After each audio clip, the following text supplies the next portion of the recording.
qui fut une grande personne pour la République démocratique du Congo. Quels sont les bons souvenirs que vous retenez de Laurent Moussingo?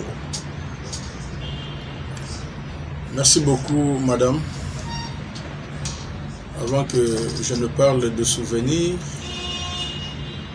la République démocratique du Congo, l'Afrique et le monde entier, nous avons perdu un monsieur qui était au service de son peuple. Un monsieur qui n'a jamais reculé devant l'injustice. Un monsieur qui n'a jamais reculé devant la dictature. Un monsieur qui voulait le bien-être de son peuple. Donc, nous ne pouvons qu'avoir de très bons souvenirs que nous ne pouvons pas citer.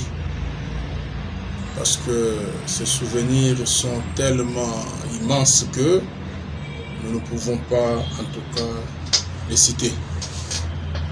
Mais je pense que nous avons, une fois de plus, perdu un soutien de taille au peuple congolais, surtout pour la lutte, pour la consolidation de notre démocratie. Voilà, madame. Ok, un soutien de taille. Par rapport à ces décès, est-ce que nous pouvons avoir votre mot, votre point de vue, ce que peut-être nous avons oublié pour compléter le sujet? Le point de vue, je dois en avoir. Parce que non seulement il était un pasteur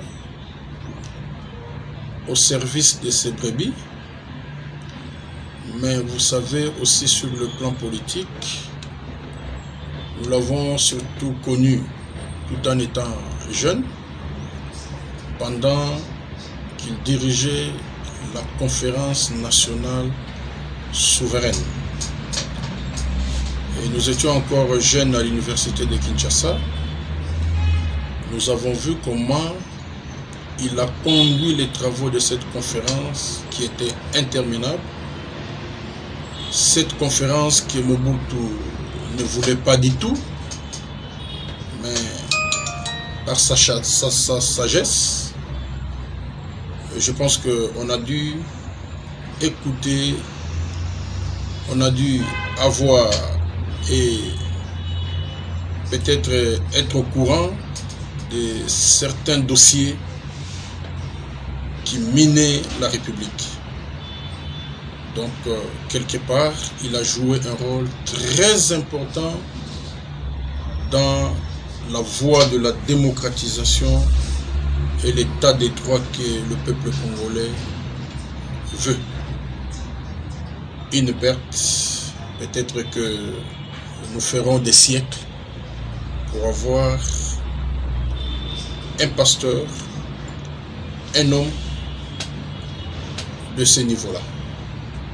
Mais Dieu a décidé, parce que la mort, c'est un événement futur, mais des réalisations certaines. Et nous avons besoin des hommes comme ça.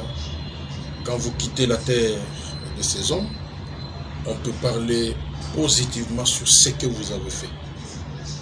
Donc c'est avec beaucoup de tristesse, mais que voulez-vous, c'est un événement futur, mais des réalisations certaines. Encore une fois, la mort a frappé. C'est un baobab qui est tombé. Lutter contre l'injustice.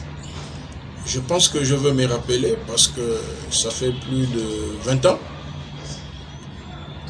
Il s'est exclamé à la conférence nationale souveraine pour dire au maréchal Mobutu Sese Seko Kuku Ngwendo Toyokanaki Boyete.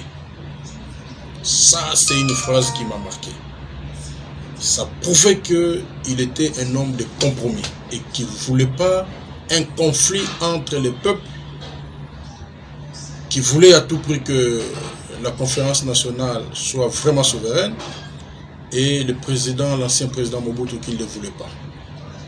Et face aux manœuvres, si vous voulez, dilatoires de l'ancien président, il s'est exclamé en ces termes-là, et ça m'a marqué. Et tout de suite, on a remis les choses sur les rails, et la conférence avait continué. On passe à autre sujet. Oui. Si on peut parler de l'actualité politique à l'heure, nous avons vu la loi Tchani déposée à l'Assemblée nationale plutôt, mais une loi qui dérange surtout le métier congolais. Nous avons vu dans les côtés d'ensemble, il y a déjà de mouvements, il y a des différentes réactions pour dire non à cette loi. Il faut aller d'ailleurs plus loin. Il y a Moïse Katumbi, selon les réseaux sociaux, qui décide de quitter l'Union sacrée. Votre réaction, Maître Moussa, par rapport à cette proposition de loi? Madame, le pays va très mal. Et je vois qu'il y a très peu de Congolais qui réfléchissent pour le pays. Vous parlez de cette loi dite Tchani, la loi dite de la congolité. Mais madame, c'est une diversion une fois de plus. Vous pensez vraiment que ces gens qui ont la passerelle du pouvoir, que vous appelez l'union sacrée, vont voter une loi en ces termes de père et de mère? Je vous dis que c'est une diversion. Vous allez voir comment on va dénaturer cette loi. Et beaucoup de gens ne vont pas réfléchir et ne vont pas comprendre. On pourra peut-être dire que c'est lui qui n'a jamais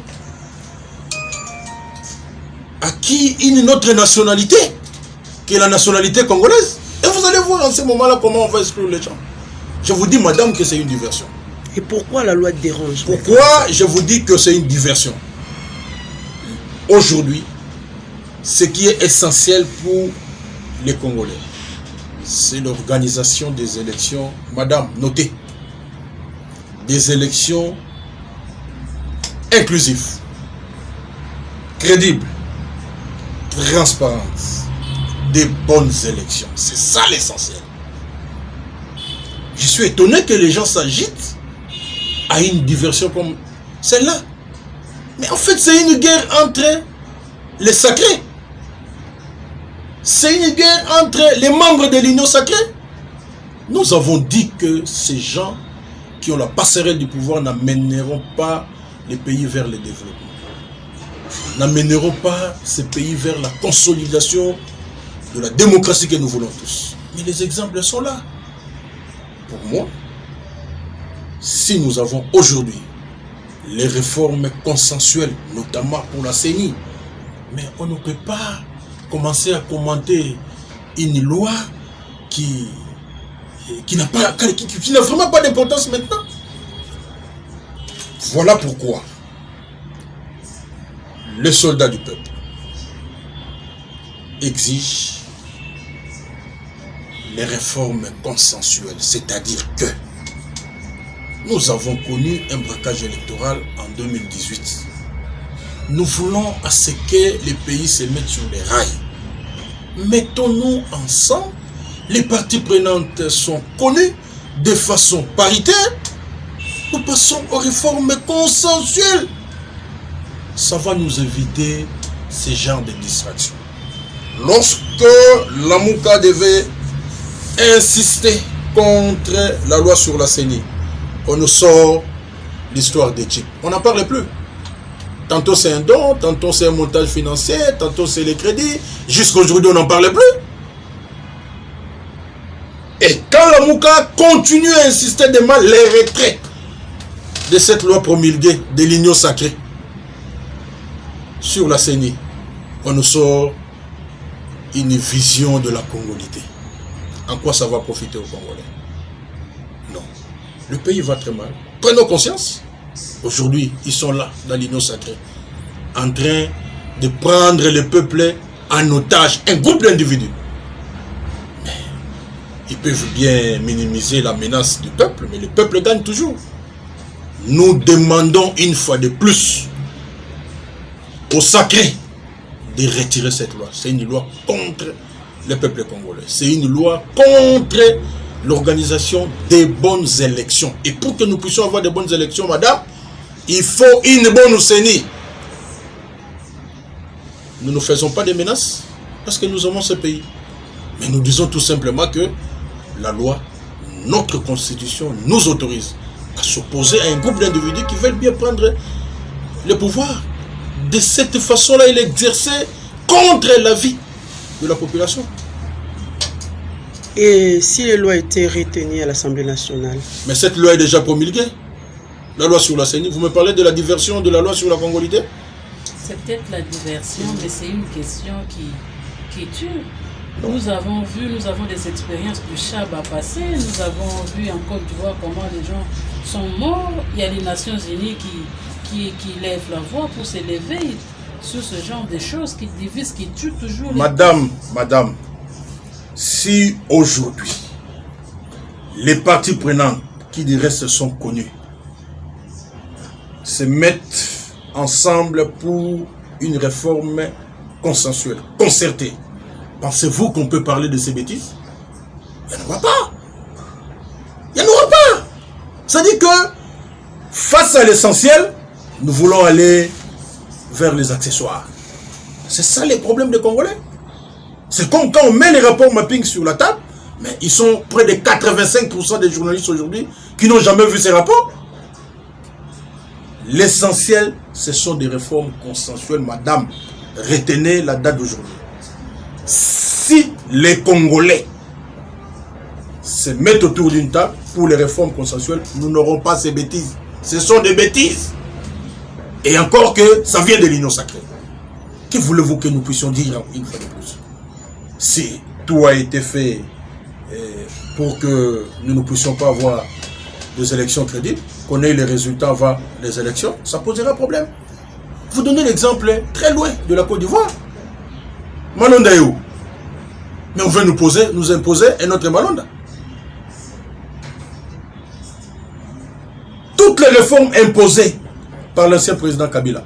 Mais où sommes-nous aujourd'hui? Nous devons tirer les leçons d'abord en interne, avant que nous puissions parler de la Côte d'Ivoire, que les gens ne savent même pas situer sur une carte de géographie. Prenons ce qui est en interne. Pourquoi cherchons-nous à verser encore le sang des Congolais? Pourquoi nous devons parler en ces termes, alors que nous avons une voix simple? Et là, je suis content avec la représentante de la MONUSCO qui a plaidé pour les réformes consensuelles. Ça, je suis d'accord avec lui. Mais parce que les gens veulent un pouvoir qui n'est pas assis sur la légitimité. Ils vont chercher les forcer. Ça sera ainsi.